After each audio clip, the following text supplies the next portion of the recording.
passaremos, ato contínuo, ao nosso próximo tema, que é a articulação interinstitucional como ingrediente-chave para o regime de colaboração na alfabetização.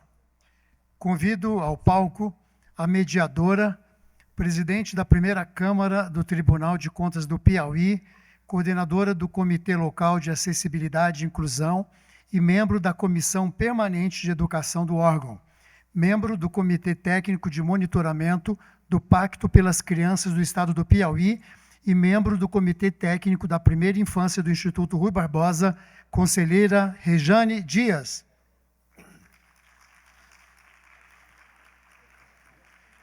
A senhora secretária nacional de Educação Básica do Ministério da Educação, Kátia Schweikart.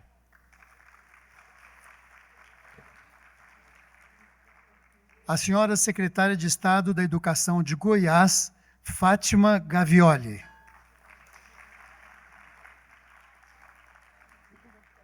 E a consultora em Educação junto ao Tribunal de Contas do Estado de Rondônia, senhora Rita Paulon.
Passamos, então, a palavra à senhora mediadora Rejane Dias.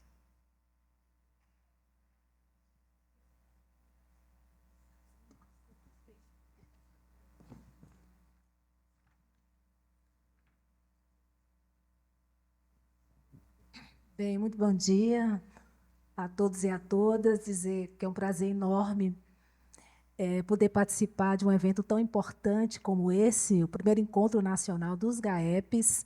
Quero aqui agradecer de uma forma muito carinhosa o convite que me foi feito pela nossa querida doutora Alessandra, o nosso presidente da Tricom, Adilson, e, sem sombra de dúvidas, para mim é uma honra poder estar aqui com vocês. Bom, por conta do tempo, né? Estão aqui nos apressando, vamos ter que acelerar tudo, né, mulheres? É uma mesa completa aqui de mulheres. Bom, então vamos iniciar já aqui a nossa fala. Como já falei, por conta do tempo, eu queria iniciar com a Rita, não é? A nossa querida doutora Rita, que é consultora em educação junto ao Tribunal de Contas do Estado de Rondônia. Com a sua experiência, Rita, por favor. A sua fala. Parece aí que talvez menos de 5 minutos, né? Porque eu vi então, aqui a mesa, vamos lá. Eu tenho uma apresentação a fazer. Então, se vocês me permitem, fica à vontade. Eu vou, e como professora, sempre tenho que ficar em pé. Então, primeiro eu quero agradecer imensamente ao convite, esse convite para a doutora Alessandra Gotti, equipe toda do Instituto Articule. Quero cumprimentar a mesa em nome da professora Kátia, colega, parceira de anos atrás de trabalho em Manaus, trabalho belíssimo lá, é muito bom revê-la, e em seu nome cumprimento aqui a todas as minhas colegas, e a todos vocês que estão aqui conosco, atuando aqui nos tribunais de contas dos estados, as instituições parceiras, enfim, é um prazer enorme, muito obrigada. E eu quero fazer um agradecimento especial, não tem jeito, ao doutor Wilber, presidente do Tribunal de Contas do Estado de Rondônia, ao doutor Paulo Cury, ao doutor Edilson, essa equipe de conselheiros que tem a minha imensa admiração. pela transformação que vocês estão realizando no estado de Rondônia, que assim, é incrível. O Dr. Paulo Cury e outros colegas trouxeram aqui, e realmente é um exemplo. E daí, né, já temos tantos outros GAEPs no Brasil, né, nos estados, na Ilha de Marajó e o próprio GAEP Brasil. Então, isso é um diferencial imenso para o país, né? Então, agradeço e parabenizo. E já estou vendo aqui, não posso deixar de mencionar a professora Euseni Trajano, minha querida amiga, que bom revê-la aqui também. Muito bom. Muito bem. Quero trazer aqui, portanto, já mencionado pelo Dr. Paulo Cury, com detalhes, né, o papel do Tribunal de Contas e tendo como escolha essencial a educação dentro do seu planejamento estratégico do período de 2021 a 2028. Então, a educação ela está dentro desse planejamento. E aqui, a abordagem essencial, já comentada, trazida, ela perpassa pela cooperação como estratégia de transformação.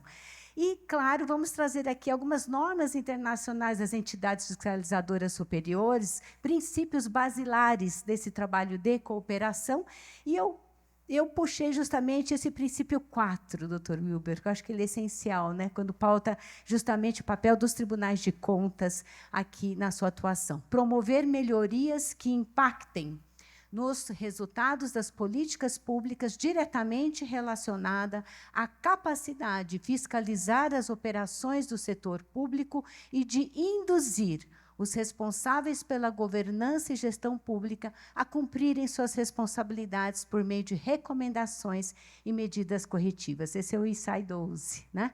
Definidas com base em avaliações técnicas realizadas a partir de dados e evidências suficientes e apropriadas. Quando a gente fala em educação, a gente fala em lidar com evidências, a gente fala em lidar com ciência, a gente fala em lidar com indicadores, com plano de ações e metas, com sistema de acompanhamento e monitoramento, além da formação continuada dos nossos educadores e gestores. Alguns outros princípios que estão aqui, que vocês conhecem muito bem, um outro que eu considero importante, esse princípio 3, habilitar os responsáveis pela governança do setor para que possam cumprir as suas responsabilidades e responder aos achados e recomendações. O princípio 3, comunicar-se de forma efetiva com as partes interessadas. Nós já falamos aqui da importância do diálogo ativo, dessa escuta ativa, e o papel do Tribunal de Contas, por meio do GAEP, desse fórum totalmente horizontal, ele propicia justamente essa escuta ativa e empática muito efetiva e que leva à resolutividade. O princípio 7, ser uma fonte confiável, independente e objetiva de conhecimento e de orientação para apoiar mudanças positivas no setor público. Portanto, os programas implementados ali pelo Tribunal de Contas do Estado de Rondônia, ele vem justamente nessa direção, em contribuir com gestores municipais o avanço na qualificação das suas políticas, na implementação das suas políticas, e aqui, no caso, eu vou me referenciar à política de alfabetização, que é o PAIC. Bom, a educação, portanto, na visão estratégica do Tribunal de Contas, tem como premissa gerar valor para a sociedade, e a educação é a política prioritária no planejamento de 2021 a 2028. Nós temos aqui como prioridade a política de alfabetização na idade certa, o PAIC, o acesso à creche de universalização da pré-escola e a busca ativa escolar. Por que atuar na alfabetização? Bem, como já mencionado, Rondônia tem na sua história, né, baixíssimos índices em alfabetização. Então, foi uma das escolhas, né, a iniciar os programas voltados à política educacional com foco na alfabetização na idade certa, alfabetização, levar as crianças no nível adequado de proficiência no 2º ano já, né? Outro ponto, a fase de desenvolvimento, justamente, de competências e habilidades fundamentais que sustentam a capacidade de aprendizado das nossas crianças. E a gente sabe que a alfabetização tardia, portanto, gera impactos ao longo de todo o ciclo da educação básica desses estudantes e para a sua vida, né? Como pessoa, como profissional, para ascender no mundo do trabalho, permanecer, se sentir feliz, né? A criança que não é alfabetizada, ela se entristece, ela perde oportunidades. Ela não consegue, né, traçar um futuro para a sua vida com todos os direitos e dignidade que ela merece. Bom, portanto, o que é esse programa, né? O programa de aprimoramento da política de alfabetização que o Tribunal de Contas do Estado de Rondônia implementa e deu início em 2021, com 7 municípios ainda ali do polo do Vale do Jamari, e em 2021, e crescendo em ondas em 2022 e 2023, na totalidade dos 52 municípios do Estado. E já, claro, né, ainda eram 52 municípios no início do ano passado, por meio até do Compromisso Nacional Criança Alfabetizada, Secretaria de Estado de Rondônia, SEDUC, portanto, implementa o ProAlfa e incorpora o PAIC, que eu vou apresentar a vocês. Portanto, ele é um programa amplo, composto por um conjunto de ações de gestão pedagógicas, formativas, executadas em parceria com as redes municipais de educação, todas com o objetivo de aprimorar a política de alfabetização com foco em resultados de aprendizado. E atuamos em todo o ciclo da política pública, priorizando ações determinantes para o alcance dos resultados, desde o desenho da política, revisão da política, implementação da política e a avaliação da política, contínua. E a gente realiza esse processo, né, da avaliação da política por meio de algumas ferramentas que a gente implementa.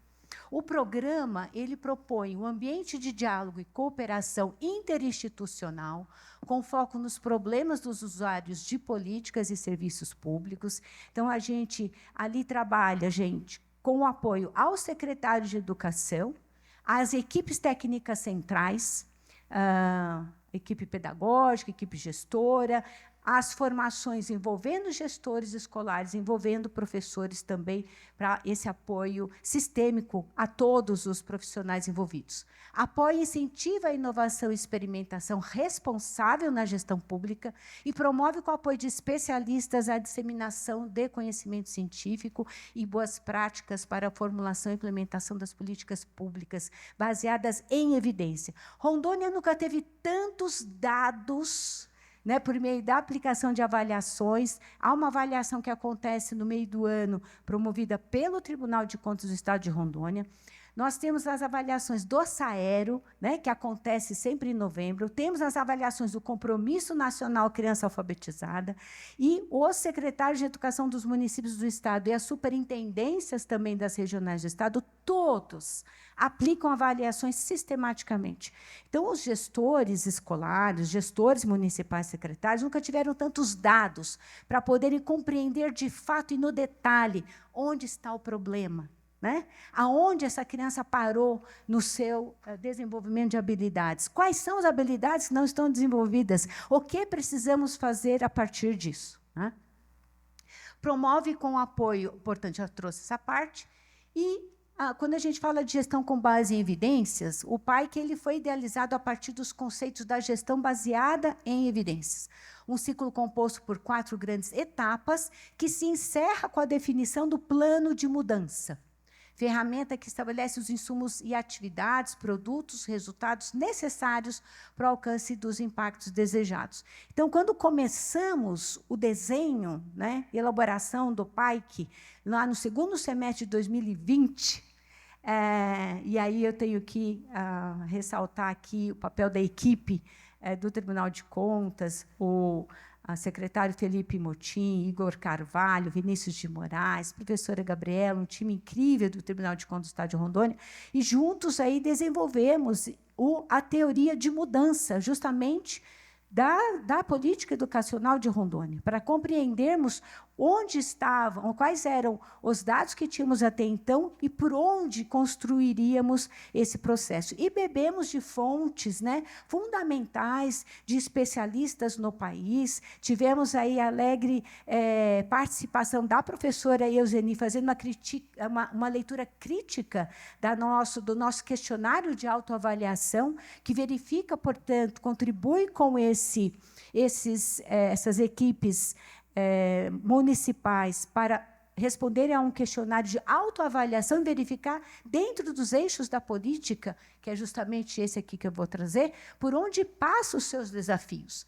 Então, verificar se as políticas públicas, com foco no ciclo, são realizadas pelas redes municipais, verificar se essas políticas adotam no ciclo de alfabetização as suas práticas e atendem essas boas práticas recomendadas, e induzir as redes a adotarem as melhores práticas no monitoramento as melhores práticas monitorando os planos de ações e metas aqui. Então, os gestores municipais, eles respondem a um questionário de autoavaliação, elaboram painéis gerenciais de resultados, e aí, a partir disso, os especialistas analisam os resultados de cada rede municipal e retornam em reuniões específicas com o secretário de Educação e com a sua equipe técnica para mergulhar nos problemas e traçar o seu plano de ações e metas. A avaliação de boas práticas, ela, portanto, envolve 9 eixos da política. Vamos discutir currículo, material didático, gestão orientada por resultados, a formação continuada, avaliação e monitoramento, política de incentivos, que é um grande desafio para a maioria dos municípios no país, né? Uma política de incentivos atrelada a resultados de aprendizagem dos estudantes daquela rede municipal, e a articulação política com outros setores. Um ponto fundamental é justamente que a responsabilidade pela implementação da política das redes municipais, gente, é dos gestores que fazem essa política. O Tribunal de Contas, ele assume a função de indutor de boas práticas e de cooperação técnica, promovendo formação continuada com os profissionais das redes e oferecendo subsídios técnicos a partir de dados e evidências científicas que auxiliam na tomada de decisão da rede, bem como no aprimoramento da política e das práticas pedagógicas. Hoje, os secretários de Educação ligam para o doutor Paulo Cury e falam: doutor, preciso que o senhor venha aqui, né? Então, não tem mais receio algum de ter o Tribunal de Contas presente lá no seu município. Ao contrário, doutor Paulo, quando a sua equipe poderá vir aqui no nosso município? A gente quer fazer uma reunião, queremos reunir alguns vereadores que estamos tendo dificuldade, porque estão interferindo no nosso trabalho de implementação de política. Precisamos do seu apoio para essa conversa, precisamos retomar a política é a sua prioridade junto ao prefeito aqui da nossa cidade. Enfim, gente, é um trabalho lindo. É um trabalho, eu preciso dar esse relato, eu trabalho com educação pública há mais de 30 anos. E eu já atuei na assessoria educacional, na consultoria, em vários locais, vários estados do Brasil. Pará, Maranhão, Manaus, São Paulo, Minas Gerais e agora em Rondônia. Eu nunca vi, em toda essa minha trajetória, o quanto a participação, a atuação legítima do Tribunal de Contas no acompanhamento e implementação de política alcança e gera em resultados. Porque isso gente, é rápido, isso é célere. O que às vezes a gente vê, demora 15 anos para ver uma política de alfabetização ser consolidada, ser fortalecida, ser enraizada, nós vamos fazer isso em Rondônia em 5, 6 anos. Eu falei isso com o doutor Paulo, nós vamos fazer isso. Rondônia saiu, já vou falar de um resultado importante, em 2021, Rondônia estava no 17º lugar em criança a nível adequado de proficiência segundo ano. Em 2023, Rondônia alcançou o 5º lugar em criança no nível adequado. No ano passado, agora o resultado de 2024, caímos 3%. Né? E nós sabemos que essa queda também foi atribuída, nós atribuímos a mudança na metodologia da avaliação, né? Depois a gente fala um pouquinho.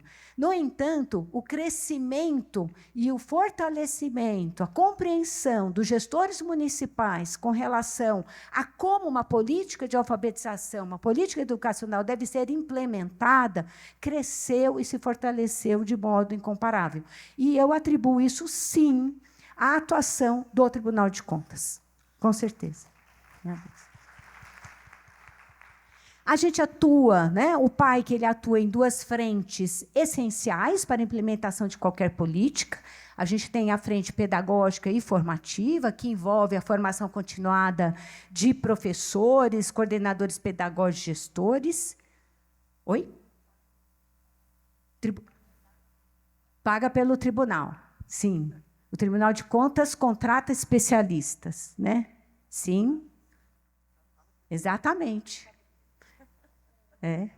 E aí, o que nós temos? Formações continuadas presenciais para professores alfabetizadores, equipes técnicas, gestores escolares, coordenadores.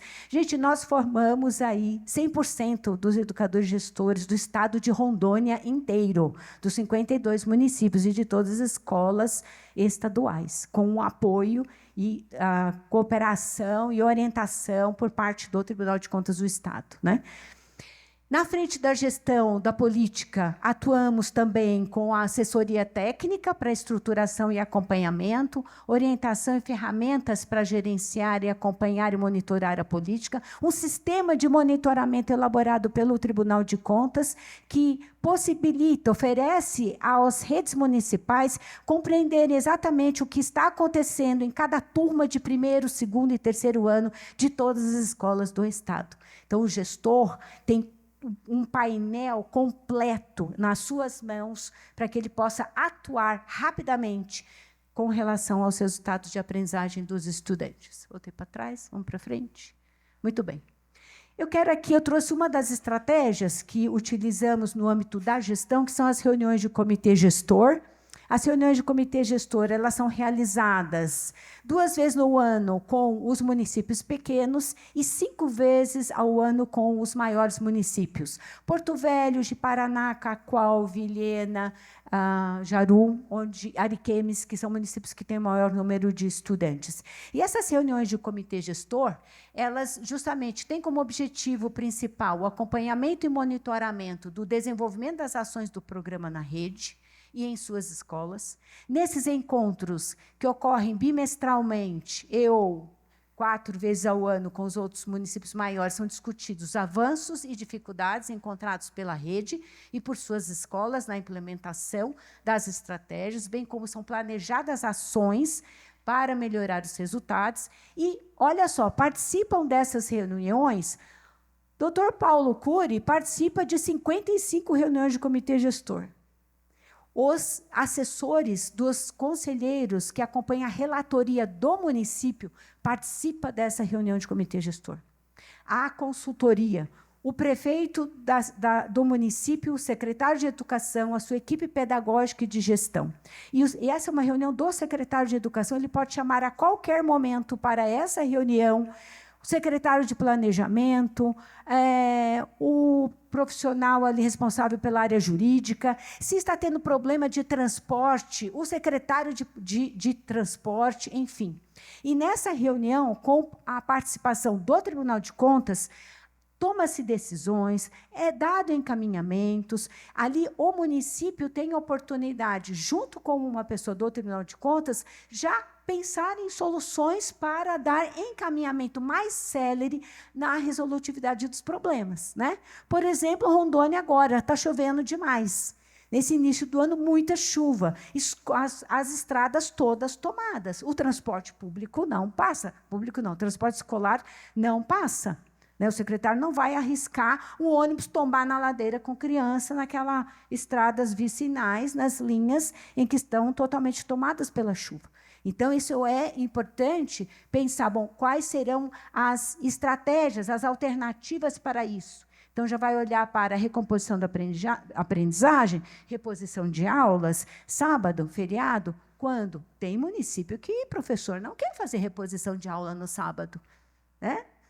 Nós sabemos que não querem, né? Tem uma série de não, que não, mas como não, né? Então, enfim, né, tem toda uma discussão e um apoio para pensar em estratégias ali junto a essa equipe, em tempo real e resolutividade rápida. Por isso que eu disse a celeridade que o Tribunal de Contas apoia e traz para dentro da implementação de política. E outra coisa que é fundamental, gente, é incrível, já ouvi de vários assessores, de conselheiros, eles falam, nossa, doutor Paulo, professora Rita, participar dessa reunião de comitê gestor é como se a gente tivesse uma auditoria, né, assim, potencializada, né? A terceira potência, porque a gente conhece em detalhes, nos bastidores, quais são os problemas desse município que eu, como conselheiro aqui, aliás, relator, acompanho. Meu tempo já encerrou, eu vou passar bem rapidinho aqui agora para vocês. Bom, são estabelecidas metas de eficácia, o sistema PAIC de acompanhamento e monitoramento, com relação, estão envolvidos 58 mil estudantes, todas as 52 redes municipais e estadual, mais de 450 escolas, 4.539 profissionais. E aqui eu trouxe para vocês, para visualizarem, o aprendizado adequado de língua portuguesa dos estudantes de 2021 até 2024, né? Ali um crescimento em torno de 24 pontos percentuais de 21 para 22, 22 para 23 crescemos mais 20%, de 23 para 24 tivemos uma queda de 3%, por conta da metodologia da avaliação, e isso, todos os resultados, né, foram intensamente analisados, estamos trabalhando muito com os gestores para alavancar novamente, e aqui eu vou rapidamente trazer alguns pontos, porque o meu colega, Dr. Felipe Puccioni, que estaria aqui conosco nessa mesa, apresentaria a avaliação de impacto, ele, por conta de questões ali de saúde, não pôde estar conosco. Em 2023, foi implementado em Rondônia uma avaliação de impacto, conduzida, inclusive, pelo Dr. Felipe Puccioni, já mencionado aqui, conselheiro do Tribunal de Contas do Estado do Rio de Janeiro, do município do Rio de Janeiro, e ele fez esse pós-doutorado em Cambridge, que, além do projeto, do programa de gestores que foi implementado no Rio, ele também apoiou essa avaliação de impacto padrão ouro. É importante dizer que uma avaliação de impacto padrão ouro, ela tem na sua base, né, um rigor metodológico grande, que faz justamente, que nos dá justamente o conhecimento de que é uma avaliação muito segura, é uma avaliação que, no caso, em Rondônia, houve uma aleatorização das escolas, então tivemos escolas tratamento, escolas controle. As escolas controle não tinham ainda implementado o PAIC. Isso foi feito, portanto, tivemos a oportunidade ainda de aplicar antes que todas os outros municípios, escolas, aliás, as escolas participassem. Então, foram aleatorizadas as escolas tratamento receberam o PAIC completamente e 50% das escolas controle não receberam. E daí, quais foram os resultados, portanto, alcançados? Vamos olhar os resultados da avaliação de impacto. A análise, justamente, mostrou o impacto do programa em anos de aprendizado, mostrou que, eu não consigo apertar ali, escolas que receberam o programa foram entre 48% e 62% mais eficientes em entregar aprendizado, já que forneceram aos seus alunos 62% mais aprendizado em português e 48% mais aprendizado em matemática. E aqui, nessa análise custo-efetividade, no mesmo prazo de 1 ano, o que a avaliação mostrou? As escolas de tratamento que receberam o PAIC aprenderam que se aprenderia 1,6 anos em português e 1,4 anos em matemática. Então, assim, outro ponto que eu gostaria de mostrar para vocês, o impacto de custo, né? Eu acho que aqui é importante mostrar a vocês o impacto. Opa, estou fazendo errado. Ih, saiu. Vocês conseguem colocar de volta, pessoal? O que mostrou a avaliação de impacto também, isso é muito importante. A formação dos professores. Nós cruzamos os resultados na avaliação de impacto seguinte. quanto mais o professor participou das formações continuadas realizadas mensalmente, né, tanto as presenciais bimestrais, com apoio da consultoria, quanto nas ali locais pelos seus próprios formadores, o professor, quanto mais se aproxima de 100% de presença, ele tem um impacto 33% a mais na aprendizagem dos seus estudantes. Então, a participação do professor nas formações continuadas, elas são essenciais. Por quê, né, secretária, colegas? Infelizmente, o nosso professor que sai da universidade no curso de pedagogia, ele não é preparado para alfabetizar, ele não sai sabendo alfabetizar, ele não sabe alfabetizar os estudantes. Chegam nas redes municipais tendo que a própria equipe da rede municipal formar o professor para a alfabetização, para a gestão de sala de aula, para a gestão do tempo, para a gestão de espaço, né? Então, a dimensão da formação continuada, junto com a dimensão do acompanhamento, avaliação e monitoramento, elas juntas entregam, desde que implementadas efetivamente, entregam resultados muito significativos.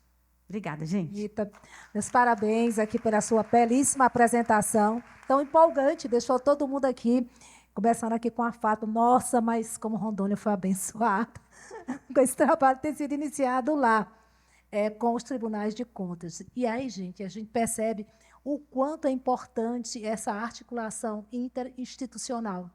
Não é? Essa, vamos dizer assim, a presença do próprio Tribunal de Contas, né? E aí vem aquilo que a gente está vivenciando lá na ponta, né, com esse trabalho com relação à implantação dos GAEPs, porque, nesse primeiro momento, é inovador. Então, eu acho que Rondônia você até deve ter superado por conta de que o próprio secretário de Educação já convida, né, o Tribunal de Contas para poder participar de uma capacitação com os municípios. E lá, no caso do Piauí, a gente, né, estamos vencendo ainda essas barreiras, porque o medo, não é, do gestor, o que o Tribunal de Contas está fazendo aqui? Nós visitamos agora, por exemplo, o prefeito da nossa cidade, de Teresina, e ele fez essa pergunta: o que é mesmo que o Tribunal de Contas está fazendo aqui? Não é? Essa preocupação. Mas é na ideia do gestor, mas espera aí. O Tribunal de Contas sempre foi aquele que fiscaliza, que exige muito, não é, do gestor, ou seja, que está ali para penalizar, na maioria das vezes, e, de repente, uma nova metodologia, um novo caminho. Mas isso tudo, vamos dizer assim, essas dificuldades, a princípio, esse medo, é uma conquista. É uma conquista, e é isso que vocês têm feito. Parabéns, parabéns mesmo. Mais uma salva de palmas, gente, para Rondônia. E os índices estão aí para mostrar a efetividade das políticas de educação. Agora, eu passo a palavra para a nossa querida Fátima, que é a secretária de Estado da Educação. Desculpa, Fátima, eu não vou passar para você agora, não, viu, minha colega? Vou deixar para você por último, tá? Mas agora eu convido a Kátia, aliás, a Kátia, né, que é a nossa secretária nacional de Educação Básica do Ministério da Educação, para fazer a sua apresentação. E muito obrigada pela sua presença. E só lembrando, 10 minutinhos, tá bom? Falou. Então, vamos dar uma compensação aqui para ela, uns 15. Bom dia para todas as pessoas. Obrigada, doutora Rejane. Eu estou me sentindo muito à vontade, porque eu estou entre amigas. Fátima, que é uma amiga, secretária de Goiás, e Rita, com quem trabalhamos, a gente estava falando hoje, 10 anos atrás, lá em Manaus. Então, a gente, na verdade, é até interessante para a gente, sabe? Nós que somos da educação, nos sentirmos à vontade entre o controle. E isso é uma novidade da democracia brasileira. É muito bacana. Eu cumprimento muito o Tribunal de Rondônia, embora eu saiba e acredito que muitos de nós, né, está aqui também minha amiga secretária Sandra de Moju, gente que atua na educação na ponta, não é em vão que a gente tem essa situação. Alguém está passando? Sou eu que passo aqui, né? Qual que é? Aqui para cá? Para onde você aponta? Eu acho que existem desafios históricos na educação brasileira que não custa nunca a gente lembrar. Que bom que os tribunais estão mudando de perspectiva, porque a estrutura do Estado brasileiro impacta muito o resultado da educação. Eu sempre falo, o doutor Miola não está mais aqui, a gente é amigo, mas eu digo, olha, existe uma composição no executivo que é muito diferente da composição dos tribunais, do legislativo e do judiciário. Isso tem um grande impacto no trabalho que é feito na ponta, né? Perspectiva salarial, tudo isso, o jeito como a gente organiza a formação. Então, enquanto os tribunais não entenderam que essa estrutura tem um grande impacto, acontece o que o doutor Fabrício estava falando antes, o apagão das canetas, porque estava afastando da gestão os bons e deixando todo mundo, os melhores salários, todo mundo quer ir para o tribunal, ninguém quer trabalhar no executivo. Então, vão controlar e vão fiscalizar o que e quem. Só quem não tem compromisso. Acho que a gente voltou a se encontrar nessa perspectiva, e só a democracia brasileira permite esse tipo de encontro. E isso é muito bacana, e eu fico muito feliz, agradeço muito a Alessandra pelo convite, a gente já vem caminhando juntos e se entendendo, está aqui a Renata do TCU. Como é que a gente está se encontrando? A educação básica, ela enfrenta historicamente isso. Tem a ver com a estrutura brasileira. O Brasil é um país que se origina como país de duas doenças: colonização e o racismo. A gente quase não vê. São poucas, eu estou olhando aqui, negras, gerindo política ou fazendo controle. Isso tem um impacto também. A gente fala a obra clássica do Silvio Almeida, que ficou muito impactada por todas as questões do racismo estrutural. Tem um outro livro muito bom que eu recomendo, do Muniz Sodré, chamado Fascismo de Cor. E ele não fala do racismo estrutural, ele fala de uma paraestrutura. Porque a gente não pode... A legislação brasileira, ela condena completamente o racismo. Não está previsto em lei nenhuma. Aliás, é contra a lei. O problema não é esse. O problema é que ele opera paralelo nas subjetividades. Então, quando a gente avançou do século XX para o XXI e a gente chegou no acesso, a educação pública hoje ela está praticamente universalizada.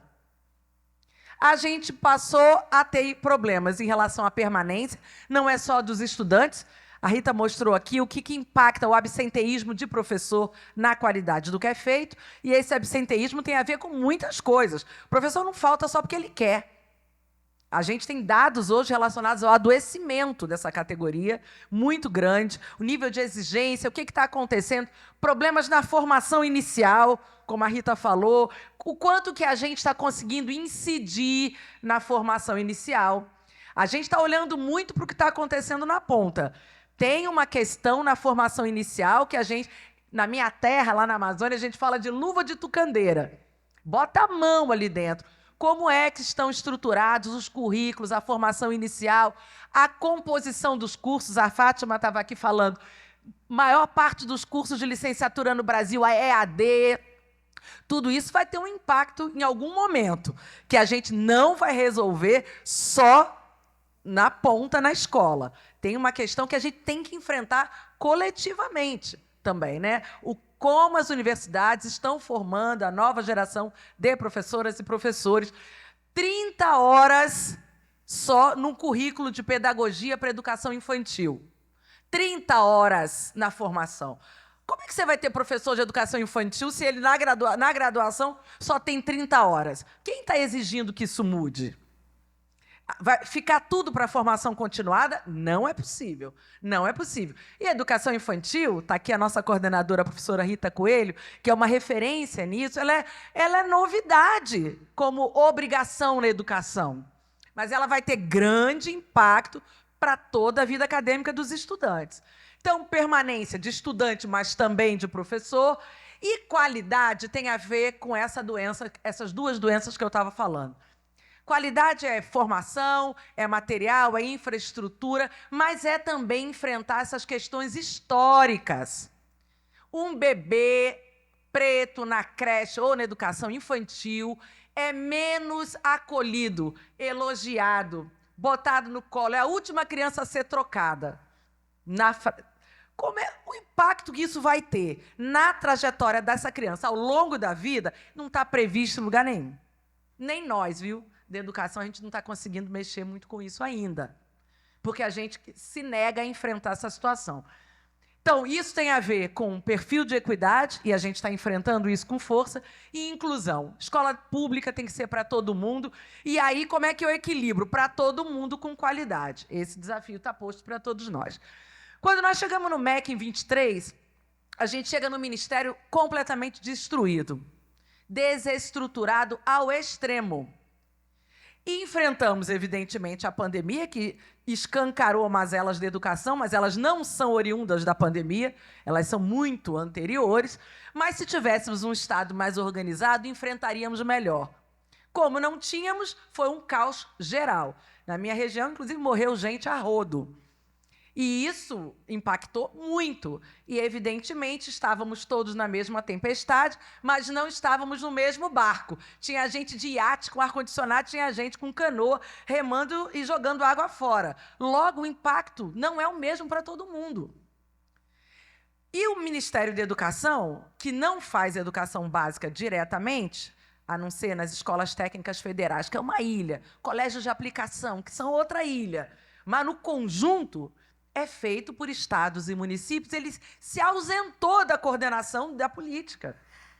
Se retirou completamente, ficou ao encargo de estados e municípios que fizeram como puderam, e muitos gestores, na época eu era gestora até 2020, ficaram respondendo para o tribunal por que comprou merenda na emergência, porque aí o Estado e o MEC sumiu, desapareceu.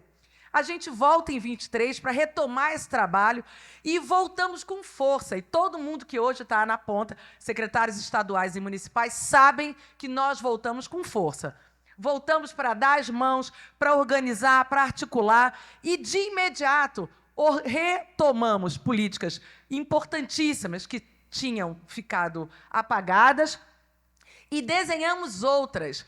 Primeiro, retomando a perspectiva sistêmica da educação básica. Desde a educação infantil até o final do médio, enfrentamos o debate do ensino médio com muita força e coragem, devolvemos para a juventude brasileira 2.400 horas de formação geral básica, reorganizamos e aprovamos há 2 semanas atrás os itinerários formativos de aprofundamento, mas criamos o Compromisso Nacional Criança Alfabetizada, que é o grande modelo, acho que estávamos falando aí que os tribunais vão atuar e apoiar a gente para a aprovação do novo Plano Nacional de Educação e o sistema. O compromisso hoje é o maior piloto do regime de colaboração. Olhamos para o Fundo 2, estruturamos a Escola das Adolescências, escola de tempo integral, conectividade nas escolas, tudo isso com várias outras políticas que estão no entorno, mas, principalmente, reassumimos o nosso lugar de articulador de políticas de educação básica, de fomentador. Não fizemos nenhuma dessas sem estar ao lado de estados e municípios. Essa é uma outra coisa muito importante. Não adianta de cima para baixo, porque o Brasil é diverso, é desigual, é violento, é racista, e não dá para fazer de Brasília para o Brasil lá no fundo, que não vai funcionar. É isso. Muda, inclusive, o regime de chuva, de água. Tem coisa que funciona num lugar e não funciona no outro. E não funciona sempre, em todos os lugares igual. Então, no Compromisso Nacional Criança Alfabetizada, que foi o que pediram para a gente compartilhar aqui, eu quis mostrar que a gente está fazendo muita coisa na educação básica. Essa também é uma novidade. O Ministério da Educação, pela primeira vez, tem como prioridade a educação básica. Sempre foi o ensino superior. Então, a gente agora está tendo oportunidade de oportunizar que a educação básica que é feita por estados e municípios apareça, por iniciativas como essas do GAEP e tantas outras que são feitas com a gestão, às vezes mais eficiente, às vezes menos, de secretarias estaduais e de secretarias municipais. Mas o importante do compromisso, que é a grande novidade e que é muito inspirador, é que, primeiro, fortalece a colaboração entre entes federativos. Eu acho que nesse caráter supletivo a gente está praticando isso de verdade. Segundo, reconhecer o direito à alfabetização, a Rita falou em Rondônia, acho que o Brasil todo, a gente começou ainda com metade das crianças alfabetizadas ou com as competências e habilidades adequadas ao final do segundo ano. A alfabetização não tem um momento exato. Ela começa na barriga da mãe, então ela começa lá no cuidado da mãe, da gestante. E termina quando? Nunca. Nós aqui estamos também nos alfabetizando de alguma maneira. Mas existem, sim, direitos de aprendizagem que precisam ser garantidos em cada etapa. Algumas competências e habilidades, a gente conseguiu pactuar isso num indicador, que é uma nota que o INEP conseguiu construir, e isso, ao final do segundo ano, todas as crianças têm que conseguir atingir. Não é que elas vão estar com tudo pronto, mas aquilo ali é o início, é a base, e a gente tem que trabalhar para isso. Equidade não pode ser para alguns, não pode ser, tem que ser para todo mundo. E isso implica organização, gestão, desde a sala de aula, da secretaria, das redes entre os secretários, do MEC, porque equidade é em todos os sentidos. Não é só promover a igualdade. Eu preciso dar para quem mais precisa mais suporte e cobrar de quem tem condições. Isso é equidade, é diferente de promoção da igualdade. Valorizar a diversidade, pouca gente sabe, isso também é uma coisa histórica. O Brasil é colonialista desde sempre, inclusive na perspectiva de que no Sul e no Sudeste se faz coisas melhores do que no Norte e no Nordeste. Nem sempre é verdade. Isso tem a ver com essa herança, esse modo de pensar. E o Estado se organiza e as políticas públicas a partir dessa lógica colonialista que a gente reproduz. Se não refletir, não agir sobre ela, não vai conseguir entender que no Norte e no Nordeste tem muita potência também. Muita potência. Está aí esse exemplo de Rondônia, o exemplo que a gente viu no Pará, o que conseguiram fazer em relação ao ensino médio, e como a gente tem patinado, muitas vezes, em outros lugares. Rio, São Paulo, às vezes, a gente tem avançado menos do que poderia. Respeito à autonomia de todos os entes, isso é muito importante. E, claro, também, nós do MEC não estamos obrigando ninguém a nenhum tipo de método. Isso é uma outra aberração, na nossa opinião. Porque os métodos não nascem sozinhos, eles têm pressupostos conceituais. E isso tem que dialogar com realidade territorial, com formação dos professores. Então, cada lugar, cada território teve e tem a oportunidade de desenvolver o seu plano de alfabetização próprio. E, a partir dali, conseguir optar por onde vai, e aí sim, incidir e pactuar as metas e buscar os resultados. Então, hoje o compromisso ele tem 5 eixos, assim como todas as nossas políticas de educação básica. Primeiro, a gente tem um eixo de governança, que é muito importante para a gente. Lembrando só um pouquinho o tempo. Dele fazem parte todos os estados e municípios, secretarias do MEC. Nós pagamos bolsa para 7.200 articuladores em todo o Brasil. Tem 2 por estado, 3 em cada regional de educação e 1 em cada município brasileiro. A gente estimulou e apoiou com recursos a instalação de cantinhos de leitura em todas as salas de alfabetização. E esse ano estamos ampliando para as salas de educação infantil. Não é porque as crianças vão aprender a ler e escrever na educação infantil, não. Mas ler para uma criança todos os dias é parte fundamental desse processo. Formação. Temos nessa rede mais de 400.000 professores em processo de formação, apoiados por nós também. Avaliações formativas, como a Rita disse, o MEC oportuniza para todo o Brasil, gratuitamente, do 1º ao 9º ano, uma plataforma para avaliações formativas. Não são só as avaliações diagnósticas, como as avaliações dos estados, o SAEB, mas a gente oportuniza que as professoras façam avaliações periódicas na sala de aula, tenham os resultados e possam agir imediatamente, coisa que nem sempre a avaliação diagnóstica consegue, porque ela demora para ter o resultado.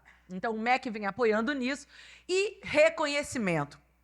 Reconhecimento, prêmio não é só prêmio de resultado. A gente primeiro reconheceu o processo. Quem conseguiu, primeiro, estabelecer rotina de formação, conseguir produzir material pedagógico complementar, aderir a essa rede toda de articuladores, isso tudo a gente fez. 2.500 municípios brasileiros receberam selo ouro no compromisso de alfabetização e 14 estados brasileiros. Hoje, a gente tem, a partir do compromisso, todos os estados com políticas próprias de alfabetização. Isso é um orgulho para a gente. Alguns já vinham nesse processo e que incorporaram, outros, 17, foram a partir do trabalho que a gente vem fazendo, e a gente tem todas essas políticas instituídas. A partir disso, a gente tem o Comitê Nacional, que se reúne periodicamente, 27 comitês estaduais de alfabetização que se reúnem e que são aqueles responsáveis por aprovar tudo o que vem acontecendo e acompanhar e monitorar o avanço das metas que cada um pactuou. Ninguém impôs nada. Cada um, a partir do lugar que se encontrava, pactuou onde iria chegar, em 25, em 26, até a gente chegar em 2030, como prevê o compromisso, com 80% das crianças plenamente alfabetizadas. A nossa rede Renalfa, não vou poder falar disso, que é a maior rede de alfabetizadores no Brasil hoje. No compromisso, a gente trouxe para dentro a educação infantil. E muita gente não entendeu muito bem. Mas vai alfabetizar? Uns queriam. Primeiro tem a briga do campo da educação infantil. Uns queriam que já começasse alfabetizando. E a gente conseguiu, com muita luta, dizer estava dentro porque a gente precisava, primeiro, organizar a formação das professoras de educação infantil, haja vista que as universidades não estão fazendo essa formação com tanto afinco, com tão poucas horas de formação inicial. Então, o primeiro desafio é esse. Mais de 60% das professoras de educação infantil no Brasil não têm a formação adequada para essa etapa. Então, quando a gente trouxe para dentro do compromisso, colocou uma lupa, fizemos uma grande rede com as universidades federais para fazer o programa Leitura e Escrita na Educação Infantil, para formar essas professoras e apoiar com materiais para que essas crianças já tenham a oportunidade de lidar com ambientes de aprendizagem muito mais significativos e, ao chegar no primeiro ano do ensino fundamental, estarem melhor preparadas, né? Bom, está aqui o QR Code com tudo que a gente tem, tudo do Compromisso Nacional Criança Alfabetizada, todos os guias, materiais estão disponíveis para todo mundo acessar. Todos os municípios e estados brasileiros podem ver onde está, qual é a sua meta, como é que está organizado, se participa, se não participa, se tem formação, se não tem. A gente tem, também por iniciativa nossa, uma transparência ativa. Por unidade, vocês vão encontrar lá o boletim de monitoramento, com tudo que está acontecendo, como estão as formações, os materiais, quem tem cantinho de leitura, quem não tem. Como é que pode acompanhar, e nessa direção que eu acho que é a grande mensagem do GAEP. Como podemos ajudar? Antes de apontar o dedo, você está errado, não está fazendo, eu acho que a grande lição é como eu posso ajudar ao meu território a superar os seus desafios e garantir os direitos das nossas crianças. Então, temos também o MEC, está junto com os municípios. Aqui tem MEC, você encontra tudo por município brasileiro, todos os programas que nós temos hoje na educação básica, e especialmente na educação. E é isso. Estamos sempre à disposição para apoiar, para discutir, mas, sobretudo, para reforçar o nosso compromisso com uma educação brasileira de qualidade que precisa ser feita, de fato, com o regime de colaboração. Muito obrigada, gente. Muito bem. Kátia, meus parabéns pela sua explanação, belíssima explanação. Quero aqui destacar na sua fala a preocupação agora com o MEC, com relação à formação dos professores, porque, na maioria, não estão na escola, né? Essa formação acontece por conta dessa falta, vamos dizer assim, desse cuidado ainda nas universidades, com relação aos professores. Até porque a formação desses professores na alfabetização é bem diferente, né? Tem as suas particularidades. Então, parabéns por esse cuidado, né? Essa sensibilidade, porque tudo começa pela primeira infância, né? Tudo começa ainda na alfabetização, porque tendo êxito nessa fase escolar, com certeza terá um excelente desempenho ao percorrer aí a sua vida escolar. Mas também eu quero destacar esse cuidado também do MEC, como você falou aqui, acho que é rapidamente, devido ao tempo, com relação às escolas de tempo integral. Eu acredito muito nas escolas de tempo integral. Essa retomada aí com força na ampliação das escolas de tempo integral. Então, parabéns. Muito obrigada também por atender, né, isso, Alessandra, o nosso convite. Muito obrigada mesmo. Bem, agora eu concedo aqui a palavra à nossa querida Fátima, que é a secretária de Estado da Educação do Goiás, que a conheço aí há muito tempo. Com certeza tem o nosso respeito, não é? Tem o nosso respeito. E é uma secretária bastante destacada, gente. Uma secretária de uma dinâmica, né? E que tem produzido bons resultados. Aliás, excelentes resultados do ponto de vista da efetivação da educação. E é uma referência para o Brasil, o teu trabalho. Parabéns. Muito obrigada. Eu vou para lá, que todo mundo foi para lá. Vou pedir para alguém olhar o tempo. Aí um pouquinho, mais uma vez o tempo. Vamos estender. O problema é que acabou o tempo. Vamos aqui com ela, até por conta. Então você controla o tempo para mim? Me dá um toquezinho quando estiver terminando. Vamos cumprimentar a Rita, dizer que eu gostaria de ter sido secretária em Goiás com a senhora em 2014. Acho que a senhora ainda não estava lá, né? Pelo que a senhora conversou com a Cátia, a senhora era do Amazonas? Ah, pois é. Em 2014, eu estive secretária de Rondônia. Eu sou de Rondônia, minha família é de Rondônia.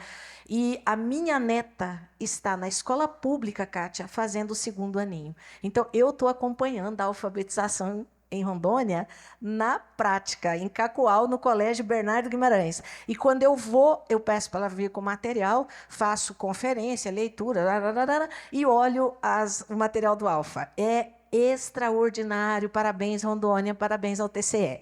Muito prazer mesmo de conhecer aqui. Cátia, eu me considero sua amiga. Eu me considero amiga da Cátia. Tem muita gente que pensa que esquerda e direita se divide quando o assunto é educação. Não é. Nós estamos juntas, nós trabalhamos juntas. Eu falo com a Cátia pelo WhatsApp, para vocês terem ideia. É um excesso de intimidade, é uma falta de respeito pelo cargo que ela tem, mas eu preciso, eu falo, ela entende, ela me responde. Parabéns, parabéns. Tudo isso que você falou, eu estava conversando aqui com a Rejane, é tudo verdade. E a Rejane foi secretária de Educação comigo, já foi secretária. Ela está linda. Existe vida, Marisa, depois da SEDUC. E eu me animei nessa manhã de ver a Rejane aqui, a doutora Rejane. Tem vida para nós depois desse negócio aqui, gente. Em 2019, mais precisamente no dia 18 de março, o país parou. Parou por causa de uma pandemia. E tivemos a infelicidade de estar bastante sem controle naquele período, no Ministério da Educação. Nós tivemos muitos ministros nomeados dentro de um único mandato de presidente. O segredo do sucesso a gente ainda não descobriu, mas o segredo do fracasso é a alta rotatividade de pessoas ocupando cargos chaves dentro da Secretaria de Educação. Quanto mais trocas, mais dificuldade. O mínimo que um secretário demora para conhecer uma pasta é 1 ano. Estou errada, Marisa? Em menos de 1 ano, você está estudando para trabalhar. A não ser que você esteja dentro da secretaria há muitos anos. E nem sempre quem está dentro da secretaria por muitos anos tem a isenção de tomar decisões. Porque o nosso cargo, ele faz com que a gente tome decisões todos os dias, todas as horas, e as nossas decisões nem sempre são populares. A nossa sorte é que o povo lá fora, cada vez mais gostaria de ver o emprego do imposto que ele paga muito bem executado pelas secretarias e pelos governos. E quando esse povo presta atenção nas nossas decisões, o sindicato até pode ficar contra nós em algumas coisas, mas o povo está dizendo: acho que eu estou concordando com o que eles estão fazendo. Acho que isso era preciso. Estava achando que estava demais mesmo. Então, isso foi importante. No dia 18 de março, eu recebo uma mensagem da doutora Alessandra, essa mulher que tem licença poética para falar de educação. Hoje, a doutora Alessandra tem licença poética, concedida pela Undime e pelo Concede. E está ali a Nilce, a sua equipe, que sabe o que eu estou falando, tanto que a senhora é admirada. doutora me manda uma mensagem dizendo: a senhora concorda em participar de uma reunião com o TCE de Rondônia? Eu fiquei tão lisonjeada, era com o doutor Paulo Cury, doutor Miola, falei, sim, claro, agora. E a reunião era para tratar da pandemia. Gente, uma voz nesse país inteiro se levantou em Rondônia para perguntar como que nós, em Goiás, porque em Goiás eu vim através de provas, títulos, entrevista, o governo de Goiás, ele escolheu o secretário através de entrevista. Então, eu estava desempregada em Rondônia e vim fazer entrevista despretensiosamente. Disputei com 12 pessoas muito gabaritadas, passei, depois um dia eu venho para contar essa história. E aí a doutora me falou, quer entrar no grupo, Fátima? E eu entrei. E foi uma decisão muito sábia, sabe? Como a gente precisa ter disponibilidade e disposição para dizer, eu quero, eu aceito, porque o exercício do cargo não te dá essa disponibilidade de tempo, mas você tem que abrir mão de alguma coisa para dizer, esse povo está querendo conversar e alguma coisa boa vem por aí. E dali nasce o GAEP. E a gente começa a conversar sobre GAEP. Na época era a Gisele. Olha só, a Gisele era a minha representante nas reuniões do GAEP, hoje ela é a secretária municipal de Goiânia. O GAEP impulsionou um monte de secretária. Ele faz um levantamento para vocês verem. Só em Goiás, acho que eu tenho 6 ou 7 que estavam com a gente, todos eles são secretários agora. Então, começa uma discussão sobre como é que vocês estão fazendo com essas aulas online. Que todos os alunos de vocês têm celulares? Quem devia estar fazendo isso, Kátia? O MEC. Mas quem resolveu fazer isso foi o TCE de Rondônia, representado pelos seus conselheiros, pela doutora Alessandra, e deu muito certo. Esse apoio foi fundamental para que, em Goiás, as crianças não tivessem tanto impacto assim no processo de alfabetização. Tiveram, mas a gente aprendeu como acompanhar. E eu quero trazer uma notícia aqui em primeira mão. Ontem, eu avalio, desde a pandemia, 3 vezes por ano o primeiro e o segundo aninho da pandemia. E ontem, eu falo isso e estou arrepiando, ontem eu recebi o resultado do primeiro bimestre do 6º ano, que é o meu menino da pandemia, meu 6º aninho. Eu tinha tanto medo que aquelas crianças não conseguissem fazer recomposição de aprendizagem, mas ontem eu fiquei animada com o que eu vi. Esses meninos chegaram no 6º ano com 70% da capacidade que deveriam ter em habilidades, competências, atitudes, conteúdos que deveriam ter se tivesse tido aula presencial. Mas isso precisa de envolvimento financeiro. E nós temos um discurso que não existe dinheiro para a educação. Eu não sei quem inventou, eu não sei quem foi que falou, mas eu posso discordar da pessoa. Não falta dinheiro para a educação. Nós temos 25% do orçamento do Estado. É 1/4 do orçamento do Estado. O que falta é coragem para fazer o que precisa fazer. E a coragem que você tem para fazer precisa de autonomia. E essa autonomia tem que ser dada pelo meu gestor. O nosso governador do Estado, o prefeito do município, se o prefeito não se envolver, se o governador não se envolver, deixar o secretário trabalhar, e ele não precisa dar liberdade, ninguém tem, ele precisa dar autonomia. E isso nós tivemos. Então, esse dinheiro apareceu em Goiás, e esse dinheiro se transformou em apoio aos municípios. Município, sabe quantos em Goiás? 246. Na minha rede, eu tenho 512 mil, quase, né? Daqui a pouco estou batendo em 1 milhão. Mas, ainda assim, através do nosso programa Alfa Mais Goiás, que mais tarde veio contar com apoio financeiro também, técnico, pedagógico do MEC, só na criança alfabetizada e educação infantil, eu já estou com 520 mil. Então, já passei de 1 milhão de meninos sendo monitorados, avaliados, acompanhados na rede estadual de Goiás. Você tem que ser desprendido de qualquer tipo de vaidade desse cargo. Hoje eu estou bonita assim porque eu estou aqui para vocês, mas lá no dia a dia é um tênis no pé, uma camiseta e mundo, meu filho, mundo. Daqui a pouco eu vou mostrar a foto de ontem em Rubiataba. Então, ou você entra na escola, ou você visita a escola, ou você transforma o seu transporte escolar numa caixa de leitura, porque ele fica horas dentro do ônibus escolar, horas. E lá dentro tem que ter uma caixinha de leitura para esses meninos lerem dentro do ônibus do transporte escolar. E aí, por isso que as pessoas falam que precisa de dinheiro, porque não é dinheiro, é você pensar, botar gente para pensar para você na equipe e você realizar isso. Mas a emenda constitucional 108, eu confesso que ela me deu um pouco de medo. porque ela trazia um prazo para que os municípios, principalmente os estados, tinham que adequar a sua Constituição estadual. Levei o assunto para o Concede, debatemos, os secretários disseram, a maioria disse, como é que a gente muda a Constituição estadual, alterando com a índice, se o ano que vem nossos governadores são candidatos à reeleição? E aí eu fui ao governador novamente. O senhor autoriza alterar a Constituição? Nós queremos fazer uma proposta dentro da distribuição do ICMS da educação. Como é que era o ICMS da educação repassado aos municípios? 80 livre, 10 para o meio ambiente, 10 para a saúde, 0 educação. Bora para a Assembleia. Quando bateu na Assembleia, dizendo que ia ser assim agora, 70 livre, 10 educação, 10 saúde, 10 ambiente. Tudo com projeto homologado, tarará.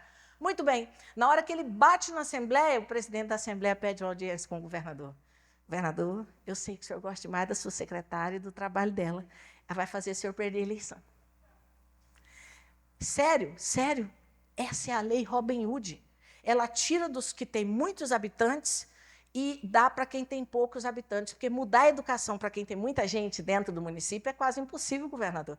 Para quem tem pouca gente, um movimento pequeno, de repente, traz um resultado bom. O governador me ligou, estão falando que você vai fazer eu perder a eleição, Fátima. Eu falei, irmão, como é que eu saio dessa?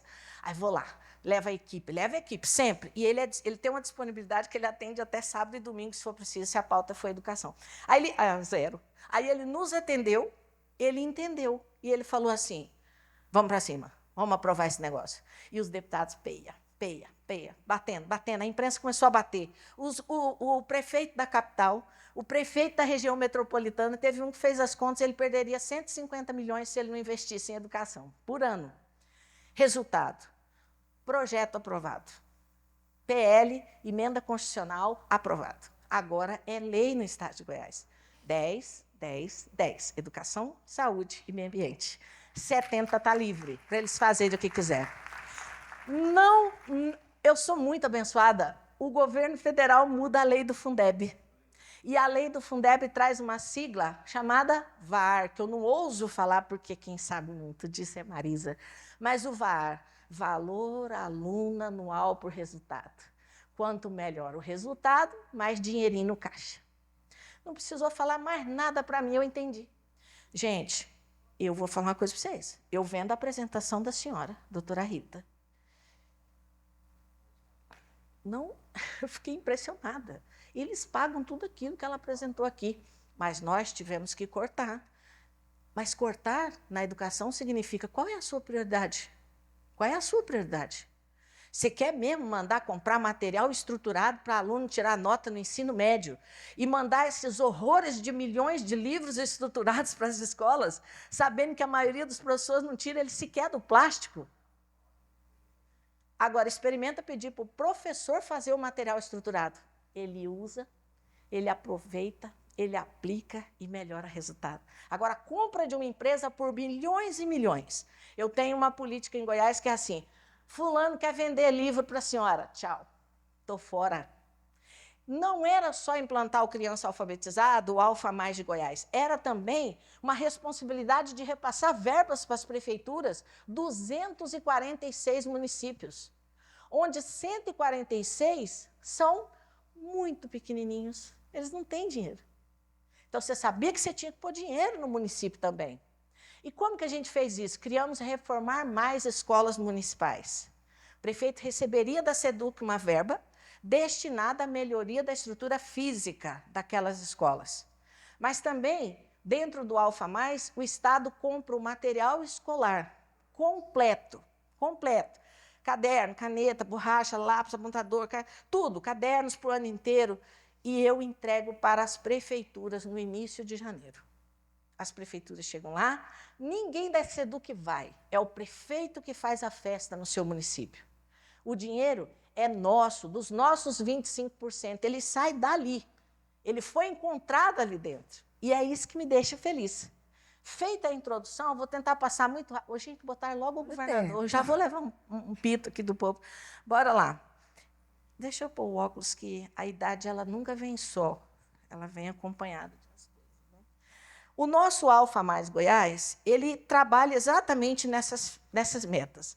A meta 2A e a meta 2B, que é o que vocês já conhecem. Estamos trabalhando com a educação infantil, ampliando, melhorando, matriculando meninos, formando professores e também com a oferta de pré-escola e também dentro do processo de alfabetização, primeiro e segundo aninho. Pode passar? O objetivo 3, assegurar a alfabetização no final do segundo ano, e aí a tragédia em Goiás era anunciada. Lá no início do programa, e nós começamos em 2021, quando nós começamos, o nível de alfabetização em Goiás não chegava a 50%. Vergonhoso para nós esse nível, né? Nós também estamos fazendo um trabalho muito forte com o Instituto Unibanco para reduzir desigualdades, promover equidade, e já estamos no 3º seminário, Kátia. A gente está conseguindo, também dentro do nosso processo de avaliação, com a questão de raça sendo lançada dentro do censo, eu quero ver se a criança está aprendendo na mesma condição que a criança branca. Porque se só meus alunos brancos estiverem apresentando bons resultados de aprendizagem, eu preciso rever minha rota lá também. Isso tem que ser feito. O nosso compromisso, lógico, nossas metas são unificadas e nosso compromisso é com a ONU, com o PNE, PPE e PPA. Mas aqui no PNE eu quero fazer um parêntese. Não se iludam. A forma como está escrito lá no PNE não pode permanecer. Marisa, você viu aquilo? Imputar responsabilização ao gestor das secretarias, inclusive podendo responder por improbidade administrativa. Vocês não encontrarão uma pessoa de bem que aceite ser secretário, a não ser que ele não tenha juízo. Como é que eu posso, dentro do PNE, responsabilização sem apoio, como diz Ricardo Henriques do Unibanco, não é nada. Eu vou mesmo imputar responsabilidade a um secretário de educação estadual, municipal, por ele não cumprir as metas do PNE. Quem aqui já foi secretário sabe do que eu estou falando. Um secretário de educação não trabalha sozinho. Ele precisa da economia, da fazenda, ele precisa da administração, controladoria. Como é que eu não consigo atender as metas do plano? Se hoje eu tenho a felicidade de trabalhar para uma pessoa despreendida, mas nem sempre vai ser assim, não foi assim. Então eu fico pensando como é que escreve uma coisa dessa no PNE. Como é que escreve uma coisa dessa no PNE? Vocês vão abrir improbidade quando o secretário não cumprir as metas? E aí?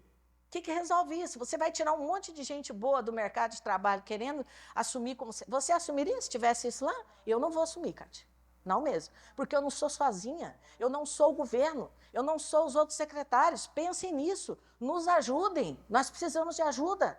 Ele está tramitando, acabou meu tempo, ele está tramitando, correndo o risco de ser aprovado, justamente com uma barbaridade dessa. E eu vou fazer voz no Brasil inteiro contra isso. Não tenho problema, acho que em Goiás cumprimos boa parte do plano, mas não chegamos a 50%. Então, agora eu deveria responder em improbidade.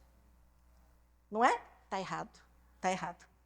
O Alfa Mais Goiás ele tem um engajamento muito grande com os municípios, nós fazemos um trabalho extremamente presencial com prefeitos, formação de professores, além do que o MEC nos ajuda hoje na criança alfabetizada, nós pagamos 4 pessoas para cada prefeito em Goiás, com o recurso da SEDUC.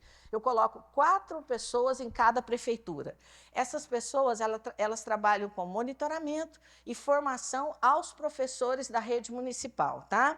Além dos que nós já temos com vocês. E formação de professores, está aqui a nossa GAEP substituta da Gisele, a Carolina, ela sabe, a formação ela é mensal e constante, e é a formação presencial, pago diária, estadia, alimentação, tudo pela Secretaria de Educação.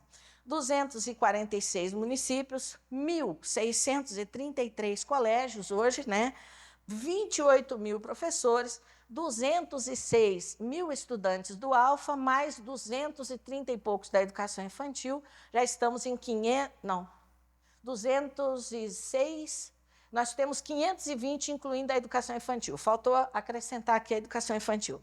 Aqui, nós começamos em 2021, quero dar uma notícia a vocês, a educação fez o governador ganhar a eleição no primeiro turno. Nós ganhamos aquela eleição, a educação ganhou aquela eleição, depois de aprovar uma lei dessa. Ou seja, aquela conversa que nós ia tirar voto também não procede, não.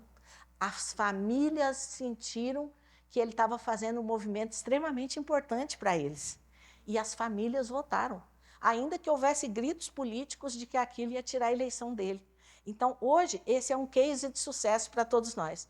Aqui, o fluxo de formação, nós formamos gestores municipais, gestores regionais e também material didático para professor, livros literários para todos, cada escola recebe 2 caixas de livros literários, e também fazemos a seleção no Saego Alfa, onde a cada bimestre essas crianças são avaliadas pelo CAED, numa avaliação paga pela Secretaria de Educação. Nós temos 150 escolas com os melhores resultados, essas 150 melhores adotam as 150 que tiveram as menores notas. É um modelo que já existe no Ceará, né?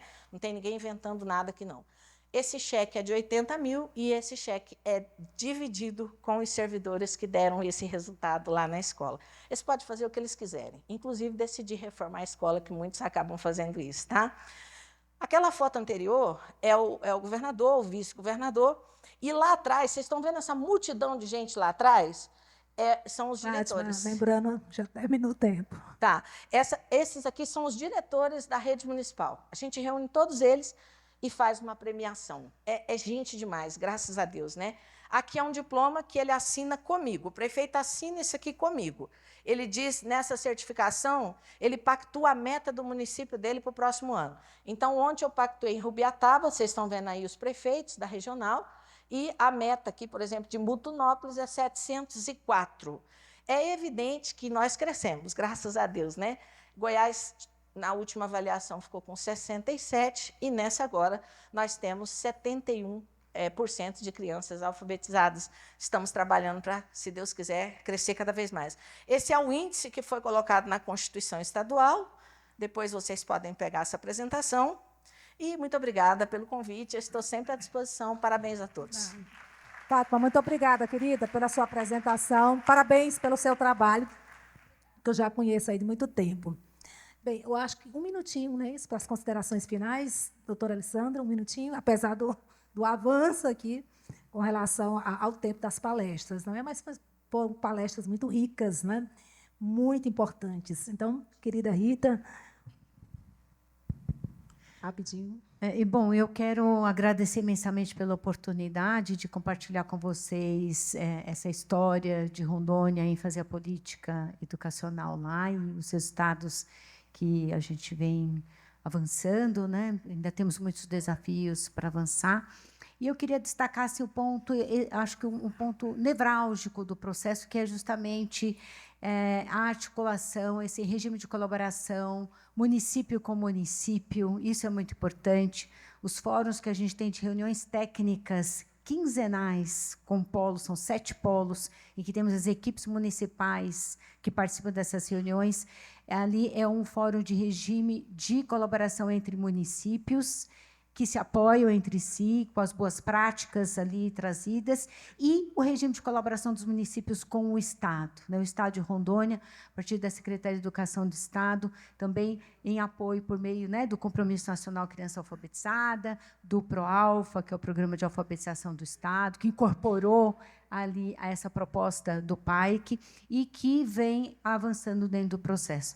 Acho que esse é o ponto central, que acho que perpassa pela articulação, pelo diálogo, pela escuta ativa, pelo apoio mútuo, né, ombro a ombro, assim como o Tribunal de Contas faz com todos os municípios e com o Estado.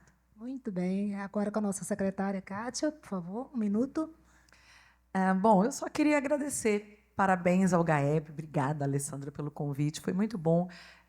Rita conheço há muitos anos, Fátima a gente tem convivido muito. Eu acho que a grande mensagem para mim é que, primeiro, acho que tá muito a ver com a fala da Fátima. Vontade política é muito importante. Então, a gente pode ser tecnicamente muito bem preparado, mas se a gente não tiver o apoio verdadeiramente dos gestores, sejam eles, seja o ministro, seja o governador, sejam os prefeitos, que tenham a pauta da educação como prioridade, porque vocês sabem que também os políticos se movimentam por votos. A sociedade tem que exigir isso, porque a sociedade quer obra, é difícil o saneamento da voto.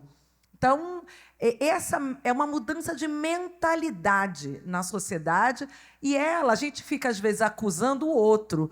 A gente tem que fazer uma reflexão sobre qual é a nossa posição na sociedade, no que a gente, de fato, acredita, né? E eu volto a dizer, não basta dizer, não, eu não sou racista, não basta dizer que eu estou trabalhando pela equidade. Nós temos que ser antirracista, a gente tem que ter atitudes efetivas, a gente tem que promover, entender que a educação básica é a mola motora de uma sociedade. Ela tem impacto econômico e ela melhora a qualidade política do Brasil. Obrigada. Muito bem, parabéns. Bom, agora a nossa secretária do Goiás, para suas considerações finais. 1 minutinho. Em primeiro lugar, dizer que a minha relação com o TCE de Rondônia sempre foi boa, porque eu assumi a Secretaria de Rondônia em 2014 e tive a sorte de ter o doutor Edilson, que hoje é o presidente da Tricom, como conselheiro. Continua conselheiro. Isso. E quando eu assumi, no segundo dia na secretaria, eu fiz uma visita para ele, muito nervosa, confesso que não foi fácil, mas eu perguntei para ele, o senhor consegue me ajudar? Eu preciso da sua ajuda. E ele ajudou demais, junto com a sua equipe. Então, o segredo é ir buscar ajuda onde realmente as pessoas têm como nos ajudar. Obrigada, ver o senhor aqui é uma alegria para mim. Dizer para a doutora Alessandra que eu vou trabalhar muito para ser igual à senhora quando eu crescer, porque a senhora poderia estar muito bem no seu canto, fazendo suas coisas, e a senhora está aí nos ajudando na educação desse país. Agradecer ao Ministério da Educação, agradecer ao GAEP, ao doutor Fabrício, do TCM de Goiás, por ele não desistir de nós. Ele está sempre lá. Se ele baixar a audiência, ele corre e quer saber por quê. Então, isso é muito importante mesmo. E agradecer a todos vocês por ouvir. Espero, de verdade, acho que ninguém tem receita pronta, mas eu acho que dá para inspirar, de vez em quando, algumas pessoas a querer estar na Secretaria de Educação e fazer o dinheiro aparecer. Obrigada. Parabéns, querida. Então, já finalizando, eu queria fazer as minhas considerações, mas, em primeiro lugar, mais uma vez, eu queria agradecer a todos que prontamente ficaram aqui até o final, apesar do tempo, que tivemos que estender um pouco mais. Agradecer o convite da nossa querida doutora Alessandra, o nosso querido presidente Adilson. Estou muito feliz de poder ter tido essa oportunidade de estar aqui com essas mulheres brilhantes que trouxeram as suas experiências, os seus desafios que ainda têm, mas falar, gente, da importância dos GAEPs. Que bom, doutora Alessandra, que os GAEPs aconteçam em todos os estados. E eu falando aqui com a Fátima, por que os GAEPs não existiram há mais tempo? Porque, com a experiência que a gente tem, meu Deus do céu, esse regime de cooperação é tudo, gente. Olha, isso dá uma tranquilidade para o gestor, na tomada de decisão. Você ouvir os técnicos, sabe, lá dos tribunais de contas. Às vezes, o desafio é o tempo todo, acontece o tempo todo, porque imagina o tamanho de uma Secretaria de Educação, de um ministério. E você dividir responsabilidades, não é, com quem está lá fiscalizando, não é, a efetividade da política pública, mas o gasto público, você divide responsabilidades. E aí eu quero aqui dizer que eu concordo plenamente, sabe? Se não tiver vamos dizer assim, esse regime de cooperação e falar da importância deles e ampliar para que realmente eles aconteçam, daqui um dia nós vamos ter o apagão das canetas, né? A preocupação mesmo com essa tomada de decisão e dividir com todos essas responsabilidades. E de um tema tão sensível, tão importante para nós, que é a questão da alfabetização, porque tudo começa realmente na primeira infância. Nós falamos aqui das questões de raça. E as nossas crianças com deficiência? Não é? Lá no Tribunal de Contas do Piauí, nós criamos uma comissão, inclusive eu coordeno isso, gente. Eu sou mãe de uma mocinha que ela tem 27 anos, ela é autista.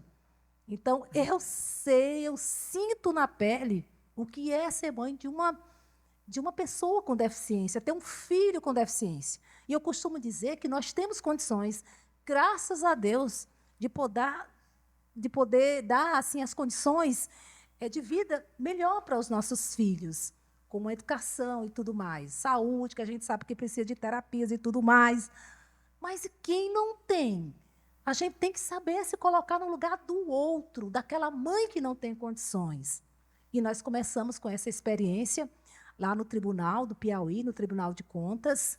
É uma experiência que eu sei que vai produzir importantes resultados, assim como a gente agarrou a primeira infância, sabe?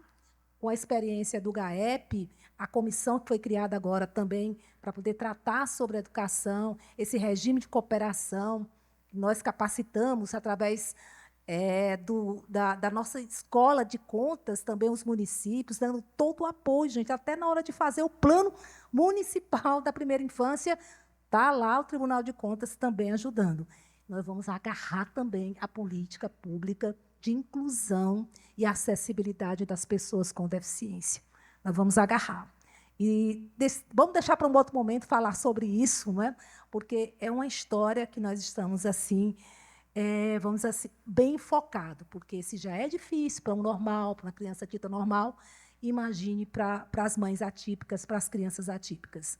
Então, fica aqui esse nosso apelo também, para ajudar esse segmento tão importante, que são as pessoas com deficiência. Deixo aqui um abraço a todos e que Deus nos abençoe nessa caminhada. Muito obrigada.